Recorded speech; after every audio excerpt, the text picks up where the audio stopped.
지오맘입니다. 오늘은 지오의 자폐 치료 방향에 대해서 공유를 하고자 제가 이 영상을 찍게 됐습니다.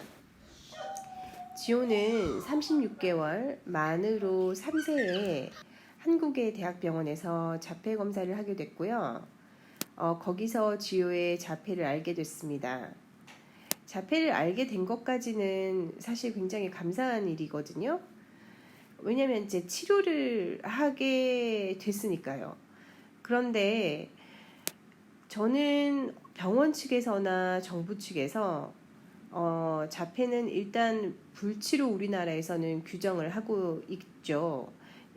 질병으로 분류하지 않습니다. 장애로 분류하죠. 그래서 치료에 대한 어떠한 방향이나 조언도 저는 듣지 못했습니다. 물론 병원에서도 정부에서도요. 그래서 엄마인 제가 팔자에도 없는 논문 그리고 여러 리서치를 하게 됐죠.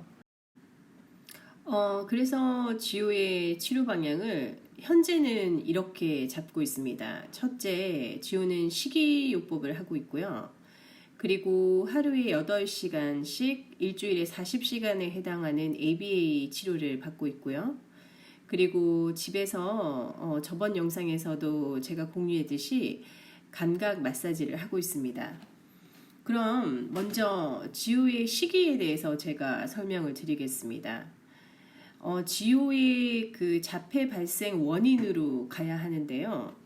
자폐 발생의 원인을 알아야 저는 치료를 할 수 있을 것 같아서 지오의 자폐가 시작된 생후 20개월부터 시작합니다.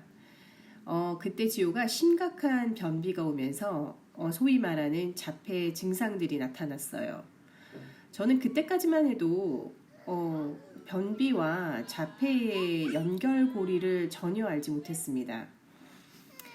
그래서 이제 증상 치료만 하게 되었었죠. 말을 못하니까 언어 치료라던가 애가 자꾸 까치발을 드니까 이제 감각 쪽에 문제가 있다고 생각을 해서 감각 통합 치료 등을 하게 됐어요. 그러다가 이 신문 기사를 접하게 되죠. 영국 신문에서 아이들 21명 자폐아들의 장내 미생물 이식 수술 후에 50%에 해당하는 숫자가 자폐에서 완전히 벗어났다는 기사를 접하게 됩니다. 이제 거기서 시작이 됐죠. 이제 거기서 저는 화면에 보이시는 해당 논문을 찾게 됩니다. 이 신문 기사의 논문이죠. 이 논문은 2019년 5월에 정식적으로 인정이 되어서 네이처스 매거진이라는 저명한 의학 그 잡지에 실리게 됩니다. 이 논문을 보면서 장내 미생물과 자폐의 연관성에 대해서 알게 됩니다. 제가 1년 전쯤에 이 논문에 대해서 영상을 만든 것이 있는데요. 아주 흥미롭게도 최근에 그 서울대 천종식 교수님께서 이 논문에 대한 그 강의를 하셨어요. 그 강의 내용을 잠시 보시겠습니다. 안녕하세요. 서울대학교 천종식 교수입니다. 오늘은 이 자폐증과 장내 미생물 생태계인 마이크로바이옴의 관계를 공부해 보겠습니다.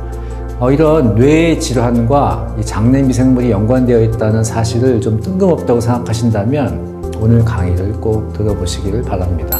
적어도 몇몇 정신질환은 뇌의 영구적인 구조적 변화를 일으키지 않는 듯하다.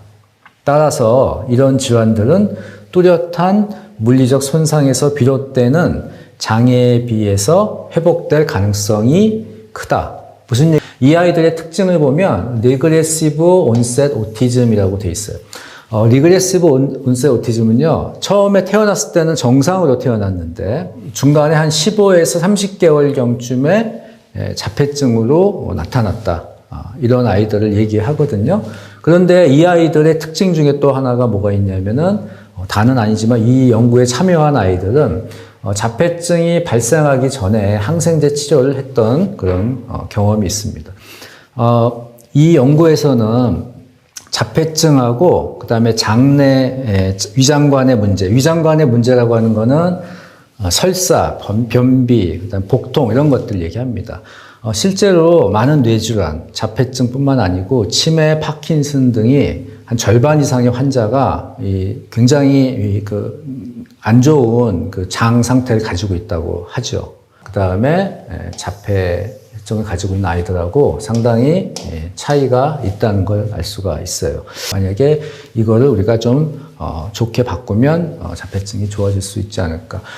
사실 지금 아주 짧은 시간에 특별한 노력 없이 이런 시기를 바꾼다든지 하는 아주 정말 어려운, 사실 어렵거든요. 시기를 여러분들 먹는 거를 바꾸고 하는 게 굉장히 어렵잖아요. 이런 짧은 시간에 마이크로바이옴을 바꿀 수 있는 거는 이제 마이크로바이옴 이식이라는 것밖에 없습니다. 제작진이 인터뷰하러 갔을 때 반갑게 인사하러 나오는 장면이에요. 자폐증을 갖고 있는 아이는 이렇게 할 수가 없죠. 지금 EBS 과학 다큐 미생물 인간이라는 다큐의 한 장면이고요. 이 다큐에서 이승을 인터뷰했습니다. 엄마하고 같이. 잠깐 이 클립을 짧게 보여드릴 텐데 이 클립을 보시고 이 유튜브에 이 미생물 인간 다큐 전편이 들어있어요. 그래서 그거를 꼭 보시기를 제가 권합니다. Hello, hi. It's nice to meet you. What's your name? I'm Ethan. How old? How old am I? Mm-hmm. I'm 10 years old. Wow, big boy. 놀랍죠?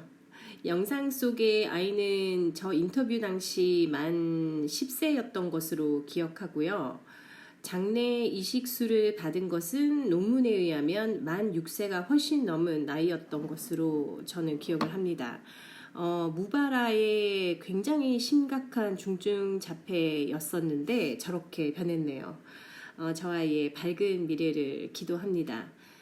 천종식 교수님의 저 강의는 제가 링크에 걸어 놓을 테니까 1시간이 넘는 강의였던 걸로 기억을 합니다.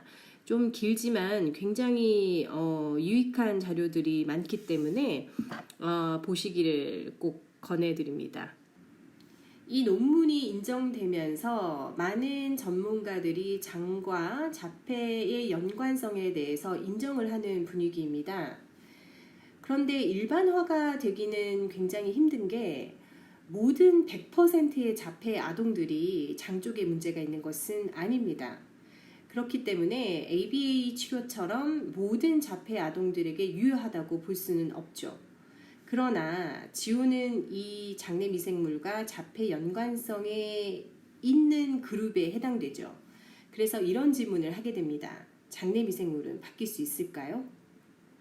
학설에 의하면 장내 미생물은 만 3세에 완성이 된다고 합니다. 그러나 장내 세균은 우리의 노력으로 바뀔 수 있는 제2의 유전자라고 합니다. 이 장내 미생물을 바꾸려면 그 앞서 말한 그 영상처럼 장내 미생물 이식술을 하면 되죠. 안타깝게도 장내 이식술은 현실적으로 거의 불가능에 가깝습니다. 왜냐하면 굉장히 새로운 이론이기 때문이죠. 아직은 임상 실험 단계에 있고요. 제가 알기로는 정자뱅크처럼 장내 미생물 뱅크까지 있다고 해요. 그래서 언젠가는 빠른 시간 내에 장내 이식술이 활성화가 되기를 바랍니다. 아직은 부작용의 보고도 많은 것으로 알고 있어요. 그렇다면 남은 건 하나뿐이죠. 식단입니다. 이 식단 해보시면 아시겠지만 정말 어렵습니다. 하지만 지호의 경우에는 이 식단이 선택이 아닌 필수입니다. 지호의 식단을 처음 시작한 것은 이제 글루텐과 카제인을 제한하기 시작했습니다. 글루텐과 카제인 식단이 가장 기본적인 식단인데요. 굉장히 어렵습니다. 왜냐하면 밀가루와 유제품이 거의 모든 음식에 들어있기 때문입니다. 식단의 가장 첫 단계인 글루텐과 카제인 프리 다이어트를 하시게 되면 당연히 빵과 과자는 못 먹고요. 그리고 우리 한국 사람들이 많이 쓰는 된장, 간장, 고추장 모두 바꿔야 합니다. 지금이라도 성분표를 보시면 밀가루가 그 된장, 간장, 고추장에 함유되어 있다는 걸 보시게 될 거예요. 그리고 이 콩에 대해서도 굉장히 말이 많은데요. 콩 같은 경우는 이제 GMO라고 하죠. 유전학적으로 변형된 제품들이 많습니다. 콩과 옥수수가 가장 대표적인데요. 이 콩과 옥수수가 들어간 다이어트도 물론 제한을 하시는 분도 많아요. 이제 보통은 글루텐, 카제인, 소이 프리 다이어트라고 해서 콩까지 제한을 하는데요. 지오의 경우에 저는 GMO가 안 된, GMO free, 그러니까 유전자 변형이 안 된 콩을 사용하는 두부나 된장, 간장 모두를 사용합니다. 제가 이 생리학을 파면서 알게 된 사실이 발효식품이 아이들 장에 굉장히 좋거든요. 그래서 경증의 자폐증인 경우에는 청국장을 먹이면서 그 효과를 본 사람들이 꽤 있어요. 그래서 두부나 콩, 된장 이걸 사용할 때는 GMO 프리의 제품을 사용합니다. 그리고 두 번째로 모두 바꾼 것이 식용유입니다. 이 식용유가 일반적으로 사용하는 기름이 콩기름, 그리고 카놀라유, 포도씨 오일 이런 거를 많이 사용하는데요.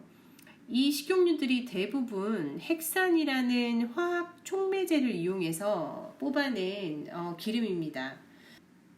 이 화학 촉매제도 좋지 않지만 콩기름이나 옥수수유 같은 또 카놀라유도 마찬가지인데요. 이제 모두 GMO 식품입니다.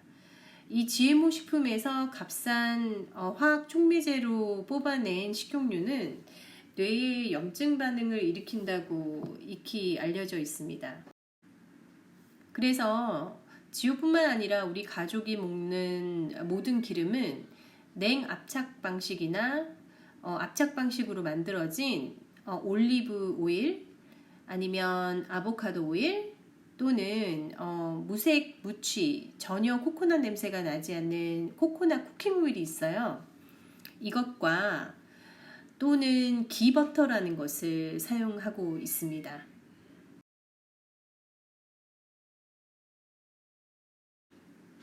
무조건 피해야 하는 과당이 하이프럭토스 콘시럽이라고 합니다. 이 하이프럭토스 콘시럽은 거의 모든 과자, 거의 모든 판매하는 빵에는 다 들어갑니다. 심지어 고추장이나 된장, 물론 시중에서 판매하는 이런 제품에도 많이 들어가는 걸 봤어요. 이 과당은 무조건 피해야 하는 체내의 독소와 염증, 인슐린 저항성 이 모든 것에 안 좋은 과당입니다. 저는 어떤 제품을 살 때 그 뒷면에 하이프럭토스 콘시럽이나 콘시럽이 들어가 있으면 아무리 괜찮아 보여도 놓습니다. 그리고 이 과당 대신 설탕도 사용을 하지 않고요. 저는 코코넛 슈거, 그리고 스테비아, 그리고 올리고당 또는 메이플 시럽을 사용합니다.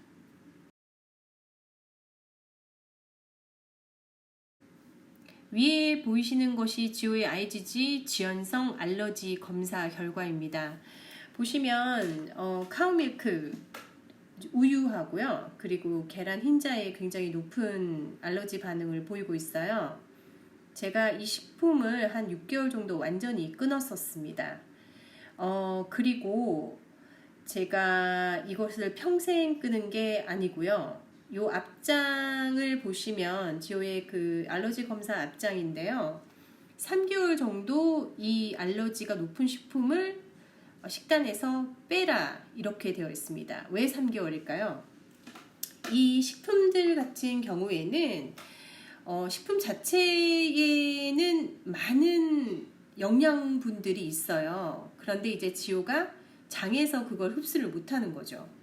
그래서 3개월 정도 장에 휴지기를 주고 그 다음에 다시 복용을 해서 몸의 반응을 보는 것입니다.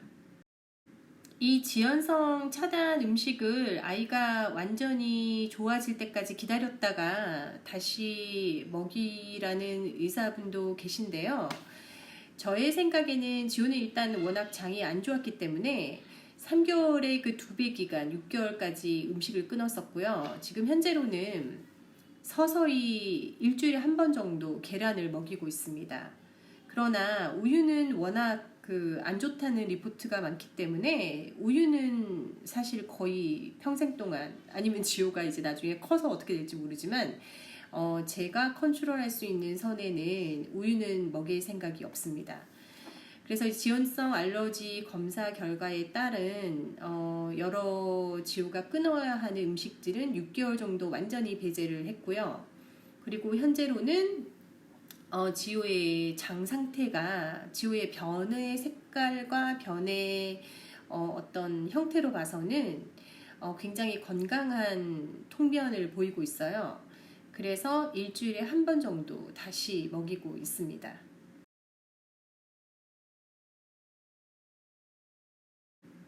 매년 EWG에서는 Dirty Dozen List라는 것을 발표를 합니다.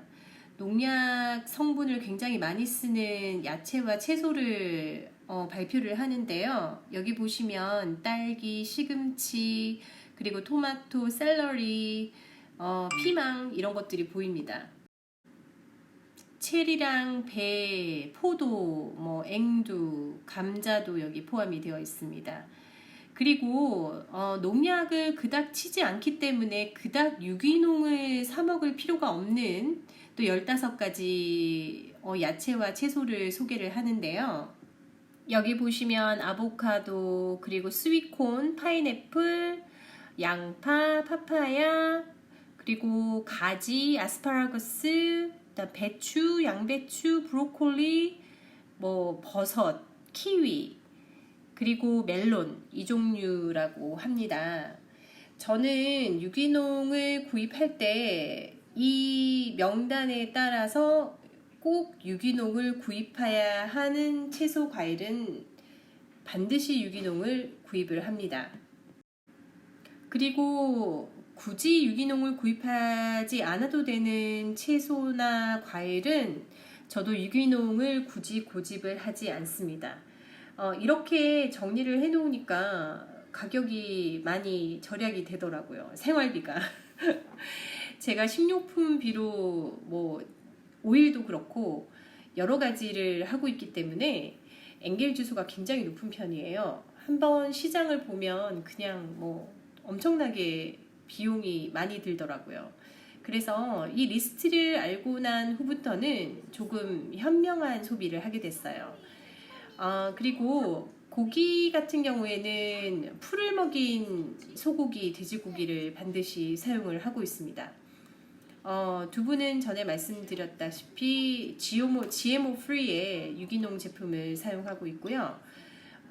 GMO에 관해서는 토마토도 그렇고 옥수수도 그렇고 예외 없이 GMO 프리 제품을 사용하고 있습니다. 여기까지가 지호의 식단인데요.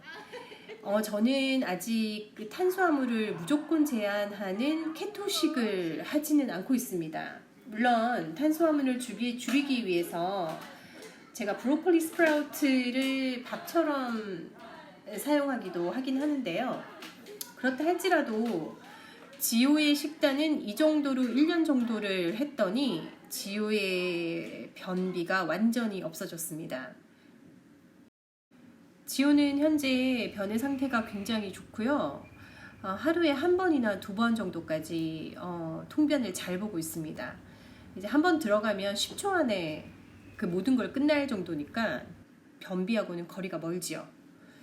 이 모든 것들이 1년간의 식단을 해오면서 제가 지호의 장 건강을 되찾은 것으로 보입니다. 그런데 아직까지 지호의 장은 완전히 세틀하진 못한 것 같아요.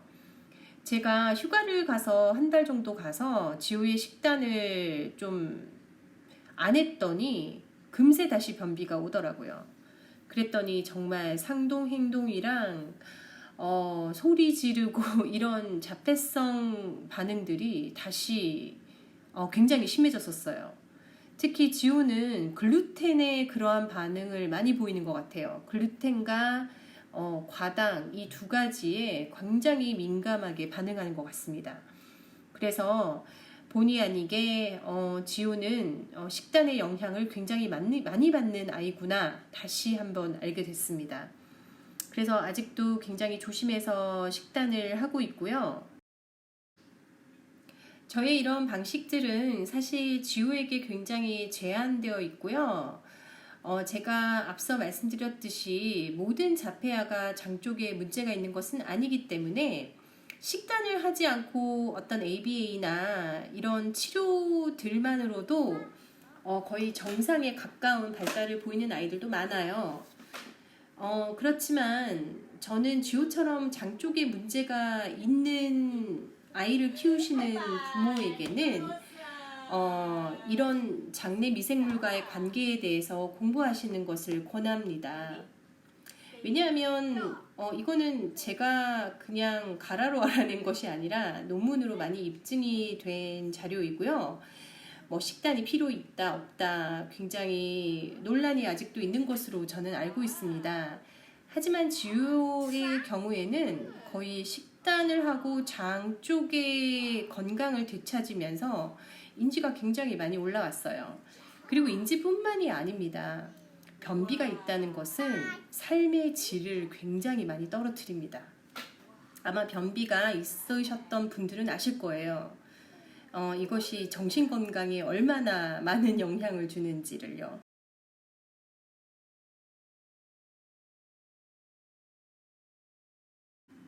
이렇게 지호의 치료 방향에 대해서 제가 공유를 했는데요. 과연 지호의 치료 방향이 지호에게 맞을까요? 거기에 대해서 제가 테스트를 한번 해봤습니다. 위에 보시는 화면은 ATEC 점수인데요. ATEC은 이제 그 치료가 얼마나 효과적인지 알아보는 그 치료의 중간 단계에 하는 평가 방법입니다. 이 ATEC 스코어를 보시면 지호가 42점을 받았는데요. 제가 이 ATEC에 대해서 알게 된 거는 제가 구독하는 유튜버 채널에서 알게 됐어요. 이 지금 ATEC 스코어 범위에 대해서는 이제 그분이 하신 그 발표 자료를 그대로 제가 카피 페이스트 한 것입니다. 여기 보시면 ATEC 50점이 상위 30% 정도에 해당되는데 이 점수 안에 들어오는 것은 굉장한 발전을 해온 것이다. 이제 이거의 점수 기준으로 보면 지호의 치료 방향은 좋은 방향으로 가고 있다고 말할 수 있겠죠. 일단 50점 안에 들었으니까요. 그래서 저의 다음 목표는 30점 안에 드는 겁니다.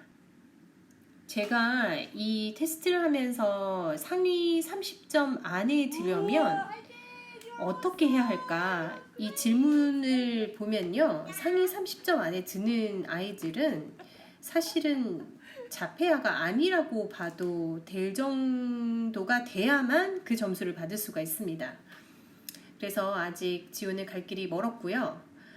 그 점수까지 가려면 제가 더 많은 노력을 해야 할 것으로 보여집니다. 그러나 이렇게 지금까지 1년간의 식이요법과 테라피로 인해서 지호는 굉장히 많은 발달을 한 것으로 보이고요. 그래서 저도 이 방향으로 계속 가고자 합니다. 오늘의 영상이 지호와 같은 치료를 하고 계시는 부모님께 도움이 되길 바라고요. 특히 장 쪽에 문제가 있는 자폐아를 키우시는 부모님들은 이 천종식 교수님의 강의와 이 논문을 꼭 보시기 바랍니다. 제가 아래 링크에 이 정보에 대해서 많이 공유를 할 건데요. 많은 도움이 되시길 바라고요. 오늘도 화이팅입니다. 감사합니다.